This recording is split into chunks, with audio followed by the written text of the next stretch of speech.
नमस्कार। हिमाचल प्रदेश में कांग्रेस पार्टी की सरकार जो सुखविंदर सिंह सुक्खू जी के नेतृत्व में चल रही है, आने वाले समय में एक त्रासदी के रूप में भविष्य में याद रखी जाएगी। एक त्रासदी जो प्राकृतिक होती है, जिस पर किसी का बस नहीं होता है, और एक त्रासदी वो होती है जो मनुष्य द्वारा निर्मित है। और ये हिमाचल प्राकृतिक आपदा के दौर में से भी गुजर रहा है, और ये हिमाचल अब उसके पश्चात सुखविंदर सिंह सुक्खू जी के नेतृत्व में जो कांग्रेस पार्टी की सरकार चल रही है, उस त्रासदी के दौर में से गुजर रहा है। मैं इसलिए इस शब्द को कह रहा हूं क्योंकि बोलने में उचित नहीं लग रहा है और शायद सुनने में भी उचित नहीं लगेगा, लेकिन हालात ऐसे बने हैं, जो परिस्थिति ऐसी बनी है, जिसके आधार पर मैं ये बात कह रहा हूं। हिमाचल प्रदेश के पहले मुख्यमंत्री, उनका ताल्लुक भी कांग्रेस पार्टी से था, डॉक्टर यशवंत सिंह परमार। जब उन्होंने देखा कि हिमाचल प्रदेश के पास जमीन बहुत कम है, अगर इस जमीन को भी बाहर के लोग खरीद करके ले लेंगे तो हिमाचल प्रदेश के लोगों का बहुत बड़ा उसमें नुकसान होगा, और इसलिए इस जमीन को बचाने के लिए उन्होंने लैंड रिफॉर्म एक्ट के अंतर्गत एक कानून लाया, जिसको हम सब लोग जानते हैं 118, धारा 118, ताकि हिमाचल प्रदेश में गैर कृषक कोई भी व्यक्ति जमीन ना खरीद सके। और वर्तमान सरकार को लग रहा है कि ये एक बहुत बड़ी बात है। हिमाचल प्रदेश में प्राइवेट सेक्टर का इन्वेस्टमेंट लाना है तो उसके लिए इस बाधा को हटाना चाहिए। और इससे पहले भी उन्होंने अब कई संदेश दे दिए, जैसे हिमाचल प्रदेश ऑन सेल के एक नहीं अनेकों उदाहरण टूरिज्म के 16 यूनिट बेचने के लिए तय कर दी हैं। किसी बीच में किसी बाधा के कारण रुके पड़े हैं, अन्यथा उनकी तैयारी चल रही है। हिमाचल प्रदेश में पालमपुर यूनिवर्सिटी की सैकड़ों बीघा जमीन जो है वो बेचने की तैयारी चल रही है। मामला लोगों ने उठाया, विपक्ष ने विधानसभा में उठाया, तो उस कारण से रुका पड़ा है। ऊपर से कोर्ट ने उसका संज्ञान लिया है।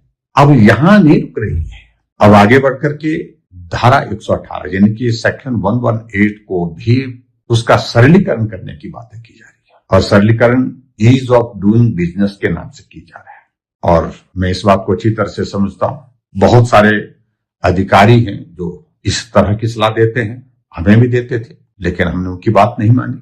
लेकिन वर्तमान सरकार जो है वो किसी पॉलिटिकल नेतृत्व से नहीं चल रही है। अगर सरकार चल रही है तो कठपुतली बन गई है कुछ अधिकारियों के हाथों में, और संभवतः वही अधिकारी सलाह दे रहे हैं। इस 118 को डाइल्यूट करना चाहिए, इसमें अमेंडमेंट करनी चाहिए, और उस दिशा में सरकार आगे बढ़ी है। और मैं इतना जरूर कहना चाहता हूं कि हिमाचल प्रदेश में अगर डॉक्टर वाईएस परमार जी ने अगर ये सेक्शन 118 को एक्ट के रूप में लाया था, तो उसकी वजह यही थी कि हिमाचल प्रदेश की जमीन के मालिक हिमाचल के लोग हैं। लेकिन अब सुक्खू जी के नेतृत्व में जो सरकार बनी है, उनकी एक आदत बनी है कि जो फैसले कांग्रेस पार्टी की सरकार ने पूर्व में लिए हैं, कांग्रेस के नेताओं ने लिए हैं, उसके विपरीत चलना। जो भाजपा की सरकार ने लिए हैं उनके विपरीत तो समझ में आता है कि हम विपक्ष के लोग हैं, इसलिए उनकी सोच में हो सकता है। लेकिन हिमाचल प्रदेश में कांग्रेस पार्टी के पूर्व मुख्यमंत्री वीरभद्र सिंह का भी स्टैच्यू का अनावरण हुआ